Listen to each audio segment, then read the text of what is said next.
దేవుని పరిశుద్ధ గ్రనామమునకు మహిమ కలుగును గాక. ఆమేన్. క్రీస్తునందు పిల్లరా, మరొకసారి ప్రభు తన కృపను బట్టి మనందరికీ ఒక నూతన ఉదయకాలం అనుగ్రహించి ఆయన పరిశుద్ధ సహవాసం నడిపించిన విధానం బట్టి ఆయన ఉన్నతమైన పరిశుద్ధ నామమునకు ఘనత కలుగును గాక. మరి అనుదిన అభివృద్ధి ఉదయకాలపు ధ్యానాలు అనేటువంటి ఆధ్యాత్మిక కార్యక్రమంలో దేవుని వాక్యం వినడానికి ఎదురు చూస్తున్న మీ అందరికీ ప్రేమతో ఆహ్వానాన్ని తెలియజేస్తున్నాను. మరి దైవజనులు, ప్రియులైన వారు, మరి క్రీస్తునందు ప్రియులు, దైవజనులు, విశ్వాసులు, స్నేహితులు, ఆత్మీయులు, సహోదరి సహోదరులందరికీ కూడా క్రీస్తు వారి శ్రేష్టమైన నామంలో ఉదయకాలపు శుభములు మరియు నిండు వందనాలు తెలియజేస్తున్నాను. మీరంతా బాగున్నారు కదండి, చాలా సంతోషం. రండి, ఈ దినం కూడా మిమ్మల్ని ప్రేమతో నేను ఆహ్వానిస్తున్నాను. అనుదిన అభివృద్ధి ఉదయకాలపు ధ్యానాలటువంటి ఆధ్యాత్మిక కార్యక్రమంలో పాలుభాషలు నాతో పాటు ప్రభుని స్తుతించండి, వాక్యాన్ని ధ్యానించి దైవ దీవెనలు పొందండి. బైబిల్స్ అనే దగ్గరలో తెరవండి, లేని పాక్షాలు చదివిన మాట జాగ్రత్తగా వినండి, గ్రహించండి. నేటి దిన ధ్యాన వాక్యంగా 2వ కొరింథీ రాసిన పత్రిక 5వ అధ్యాయము 10వ వచనం నుండి ఒక చివరి మాటను చదువుతా ఉన్నాను. మనమందరమును క్రీస్తు న్యాయపీఠం ఎదుట ప్రత్యక్షము కావలియును. దేవుడు తన పరిశుద్ధ లేఖన మాటను మనకు హృదయించును కాక. ప్రార్థన. మహాగణుడును, మహోన్నతుడును, సర్వాధికారియు, సర్వశక్తిమంతుడైన మా ప్రభువా, మీకు ఆత్మతో సత్యముతో నిన్ను ఆరాధించాలని ఒక శ్రేష్టమైనటువంటి ధన్యకరమైనటువంటి సమయాన్ని ఆలోచనకి ఇచ్చి ఆధ్యాత్మిక కార్యక్రమం పలు విషయాలను మాకు బోధిస్తుంది. స్తోత్రం. ఈ దినం కూడా నీ కృపలో నడిపించమని, దీవించమని, జ్ఞానమును గ్రహించే శక్తిని అనుగ్రహించమని నీ ప్రియకుమారుడు రక్షకుడు యేసు ప్రభు వారి శ్రేష్టమైన నామమున అడుగుతున్నాం తండ్రి. ఆమేన్. మంచిది ప్రియులారా, కొరింథీ రాసిన పత్రికలో ఈ 5వ అధ్యాయము మనం గమనించాం. పౌలు చాలా విలువైన శ్రేష్టమైన మాటలు మొదటి వచనం నుండి 10వ వచనం చదివాడు. జ్ఞాపకం చేసుకున్నప్పుడు ఈ మాట, ఏ మాట? మనమందరము క్రీస్తు న్యాయపీఠం ఎదుట ప్రత్యక్షము కావాలి అని పౌలు చెప్తాడు. ఇందులో మనందరం అంటే ఎవరు? కేవలం సేవకుల, కేవలం విశ్వాసుల, భేదం ఏమీ లేదు. అందరూ పాపం చేసి కదా. కాబట్టి బోధకులు, సేవకులు, సామాన్య ఏ ఒక్కరు కూడా మినహాయింపు కాదు. ఈ సంగతిని మనము గ్రహించి క్రీస్తు వారి యొక్క వెలుగులో జీవించినట్లయితే ఆ తీర్పు జరిగేటువంటి రోజున దేవుడు మనలో చేసినటువంటి కార్యాలన్నిటిని బట్టి మనకు సంతోషం అనేది కలుగుతుంది. స్తోత్రం కలుగును గాక. క్రీస్తు న్యాయపీఠాన్ని నిరంతరం మన మదిలో ఉంచుకోవాలండి. ఏదో ఇప్పటికిలా అయిపోతుంది, సరిపోతుందని అని అనుకుంటే మాత్రం నువ్వు ప్రమాదంలో పడుతున్నట్టే. కాబట్టి క్రీస్తు న్యాయపీఠం ఒకటి ఉంది. ఆ దినాన నేను ఆయన యొక్క న్యాయపీఠం మీద ప్రత్యక్షం కావాలి అనేటువంటి ఆ సత్యాన్ని మనం గ్రహించగలగాలి, ఆ మదిలో ఉంచుకొని జీవించాలి. ఎందుకంటే దేవుడు పరిశుద్ధుడు గనుక ఆయన మనల్ని కూడా పవిత్రులుగాను పరిశుద్ధులుగా చూడాలనుకుంటున్నాడు. కాబట్టి ఆ అనుగ్రహించబడినటువంటి పవిత్రతను కాపాడుకుంటూ నీ క్రైస్తవ విశ్వాస జీవితాన్ని గడపాలి.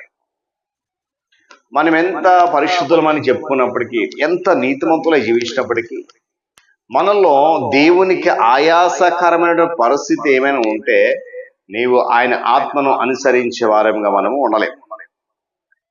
మనము ఐహిక మనస్సుతో లోక సంబంధమైన వాటి గురించి ఆలోచించినట్లయితే అది మనలో పైశాచిక ప్రవర్తనను వెల్లడి చేస్తుంది. ఇతరులను ఖండించే నైజం మనలో ఉన్నప్పుడు వెంటనే వెలుగులకు వచ్చి ముందుగా మనం చేయాల్సిన పని ఏంటంటే, ప్రభువా నేను అపరాధిని ఒప్పుకోవాలి. మన అపరాధాన్ని మనం ఒప్పుకోకపోతే మన హృదయం మరింత కఠినంగా మారిపోతుంది. పాపానికి మనం పొందే దండనల్లో ఒకటి ఏంటంటే మనం ఆ పాపాన్ని ఒప్పుకోవడం. ప్రతి పాపానికి శిక్ష ఉందండి, ప్రతి పాపానికి శిక్ష ఉంది. అయితే మన పాపాలను మనం ఒప్పుకోకపోయినట్లయితే అవి తీర్పులోకి వస్తాయి. అందుకే మాట మనమందరం కూడా క్రీస్తు న్యాయపీఠం మీద నిలబడాలి. ఒప్పుకుంటే మనము అవి తీర్పులోకి రావు, ఒప్పుకోకపోతే అవన్నీ కూడా తీర్పులోకి వస్తాయి. అప్పుడు జరిగే విధానం ఏంటి తెలుసా? మనము శిక్షకు పాత్రలు అవుతాం. గమనించండి. అంతేకాకుండా పాపము కూడా తన భారాన్ని పాపి మీద మోపుతుంది. పాపపు భారం మోయ శక్యం కానిది. ఆ విషయాన్ని మర్చిపో. ప్రార్థన గాని, మానసిక సంఘర్షణ గాని మనము చేసేటువంటి కొన్ని పనులు చేయకుండా ఆపలేవు. పాపానికి వచ్చేటువంటి దండన నీకు అలవాటైపోతుంది. ఏమండి, కొంతకాలానికి మనము పాపాన్ని గురించి గుర్తించలేని స్థితిలో పడిపోతాం. గమనించాలి, పరిశుద్ధాత్మ శక్తి తప్ప మరి ఏ శక్తి కూడా పాపాన్ని మరియు పాపం వల్ల వచ్చేటువంటి పర్యావసనాన్ని అడ్డుకోలేదు. కేవలము పరిశుద్ధాత్మ సహాయంతో మాత్రమే అవి అడ్డుకోబడతాయి. సత్యాన్ని గమనించు. 1 యోహాను పత్రిక 1:7 మనమందరము వెలుగులో నడిచిన యెడల ఆయనతో అన్యోన్య సహవాసం కలిగిన వారము అనే పరిశుద్ధ వాక్యం సెలవిస్తుంది. ఈనాడు ప్రియ దేవుని బిడ్డలారా, స్నేహితులారా, విశ్వాసులారా, అనేకులు మనలో వెలుగులో నడవడం అంటే ఇతరులను ఏ ప్రమాణాలతో విమర్శిస్తామో అవే ప్రమాణాలతో మనం నడవమని అర్థం. ఓకే, నడవకపోతే అంటే ఆ వెలుగు విషయంలో నడవాలి అని అంటే అవన్నీ కూడా మనలో ఉండవు. నడవడం అంటే ఇతరులను మనం ఏ విధంగా కూడా కించపరచకూడదు.